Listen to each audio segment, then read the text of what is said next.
Yo creería que el juez Juan Carlos Checli le va a otorgar una prisión, le va a otorgar la razón a la fiscalía y le va a dar la prisión preventiva. Nosotros vamos a hablar un poco de esto con el abogado penalista Fernando Silva. Bienvenido, doctor Silva, a Exitosa. ¿Cómo estás, Karina? Buenos días. Buenos días, muchas gracias por esperar un poquito por la lista de convocados, que estaba una noticia en desarrollo. Muchas gracias. Yo le quería preguntar algo.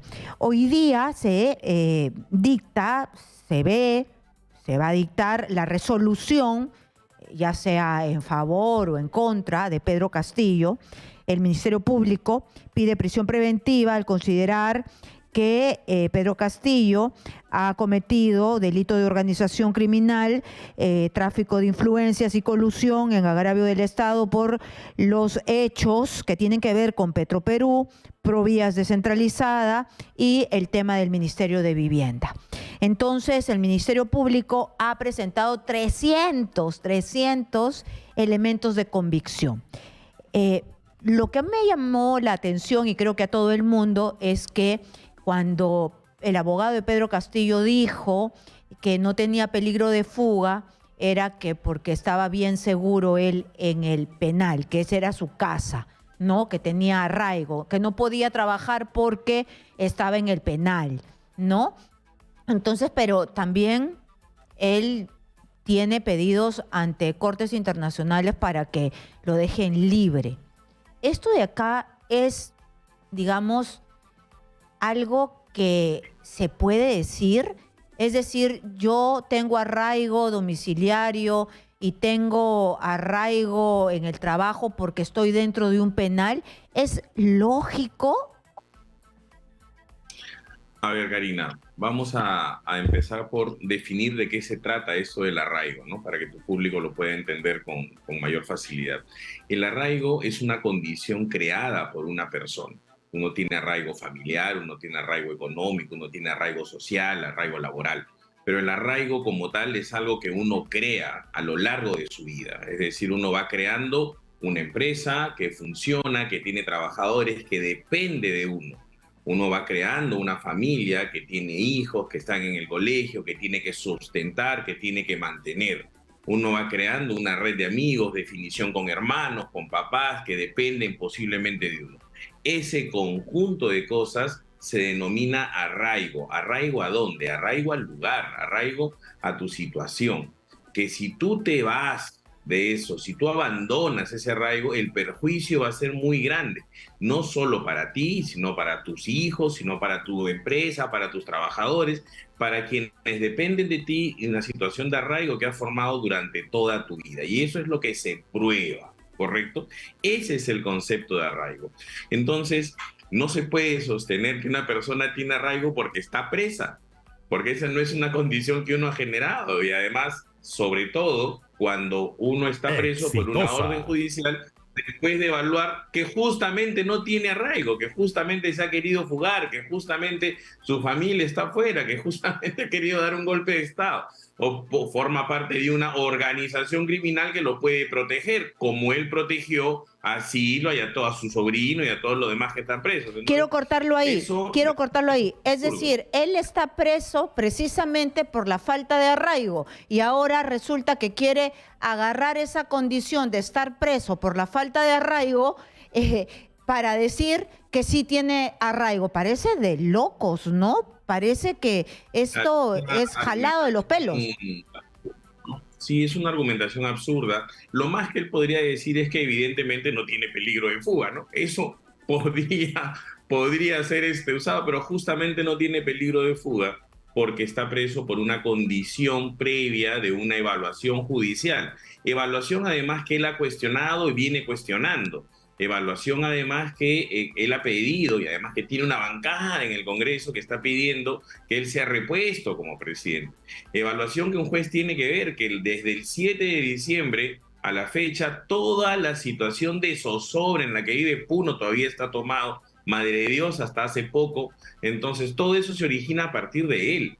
Es una situación muy difícil de sostener que él pueda decir que no se va a fugar, que no existe peligro procesal en su conducta, ¿no? Yo creería que el juez Juan Carlos Checli le va a otorgar una prisión, le va a otorgar la razón a la fiscalía y le va a dar la prisión preventiva. El plazo es lo que yo no sé si le dará los 36 meses, porque las diligencias solicitadas por la fiscalía parecería que no son tan grandes, sobre todo con el nivel de prueba que hay, ¿no? Tú nos has comentado hoy día 300 elementos de prueba, es decir, con esa prueba podríamos ir a juicio seguramente ya, ¿no? Exitosa. Y ya hay precedente porque recuerdo que a Keiko Fujimori se le mandó a prisión por uno de los elementos era de que ella era poderosa porque tenía una bancada. Claro, ¿no? Inclusive incorporaron a su partido político como una organización criminal, desde mi punto de vista fue un exceso. Sin embargo, al día de hoy en Pedro Castillo hay muchos más elementos, ¿no? Hemos sabido el fin de semana en la prensa que inclusive quería conformar un grupo de inteligencia paralelo, ¿no? Entonces, todos esos elementos alrededor hacen pues de una persona que se va a fugar, que tiene peligro de fuga. Y las medidas cautelares como esta, que es una medida cautelar personal, son medidas provisionales. Es decir, en cualquier momento, dependiendo de la situación del proceso, pueden cambiar. Entonces, si al señor Castillo le han dado una prisión preventiva con un plazo determinado en una de las investigaciones, no quiere decir que con esa es suficiente para abarcar todas las demás. Cada fiscal tiene que ponerse en el supuesto que corresponde dentro de su actuar procesal y él tiene que pedir las medidas que correspondan dentro de su procedimiento, independientemente de las demás, porque las demás pueden variar, justamente por eso, ¿no? Si varían, imagínense que un juez, Karina, le dé la libertad al presidente Castillo bajo el argumento de que no tuvo derecho a acceso a la defensa en el fuero parlamentario. Entonces, si este fiscal que está pidiendo hoy día la prisión preventiva no lo hizo, puede perder un caso, puede perder la posibilidad de tenerlo procesado al señor Castillo. Entonces, Es decir, correcto lo que hace el fiscal. en cada escenario se actúa independientemente. Usted me acaba de decir también de que hay más elementos, como el tema del espionaje, es decir, él quería hacer contrainteligencias, chuponear a sus opositores, desaparecer, porque hasta sicariato se nombra en este auto de detención del Español contra Harvey Colchado y la fiscal de la Nación. Pero ¿esto está dentro de este proceso o esto ya queda en el ámbito de la conciencia del juez? No está dentro de este proceso porque entiendo que esta información ha sido pública de manera posterior, ¿no? Sin embargo, el fiscal podría haber incorporado esta información y también siendo de carácter público, los jueces tienen una situación muy particular, que tienen una cosa que se llama criterio de conciencia, que tiene que ser evaluada directamente de lo que aparece en el expediente, pero también de la realidad de la sociedad. Entonces, podría el juez internamente tomar una decisión teniendo en cuenta, ¿no? Sin embargo, tiene que fundamentar su decisión con lo que está en el expediente. Y Karina, con lo que hay en el expediente, de lo que se escuchó en la audiencia, es muy difícil que el juez no otorgue esta prisión preventiva, así ya tenga una más el señor Castillo, ¿no?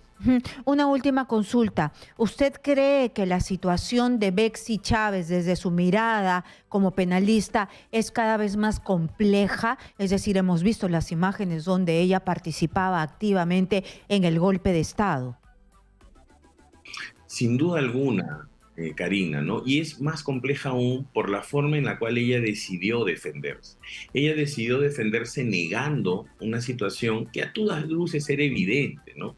El discurso que dio el presidente Castillo el 7 de diciembre, el expresidente Castillo, es un discurso que claramente no lo hizo él. Es un discurso que además hay muchas sospechas que lo hizo uno de los Aníbal Torres o Betsy Chávez. Claro, ¿no? Entonces, sostener que no se sabía, y además siendo la primera ministra, es muy, muy inocente de parte de una defensa muy inocente por parte de la señora Betsy Chávez. Ahora, con estas imágenes, no solo se da cuenta de que sí sabía, ella podía haberlo dicho, yo sí sabía, pero fue una decisión del presidente, por ejemplo, ¿no? Podía haber sostenido una defensa de ese tipo, pero al ver estas imágenes vemos un nivel de coordinación mayor. Básicamente ella organizó esto. Claro, sin duda alguna la decisión final la tiene el presidente, pero su nivel de participación es de complicidad total, si es que no de autoría de dominio funcional de todo el hecho criminal. Es decir, ¿es una coautora? una coautora desde mi punto de vista.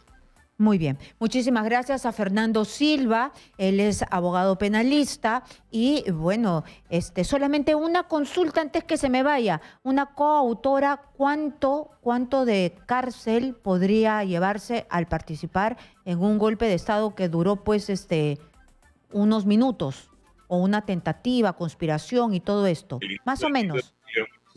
La misma pena del autor, podrían ser hasta 25 años, Carlos. Muy bien. Ahora sí, muchas gracias, doctor Silva, abogado penalista. La misma pena que el autor. Está bastante complicada, Bexy Chávez.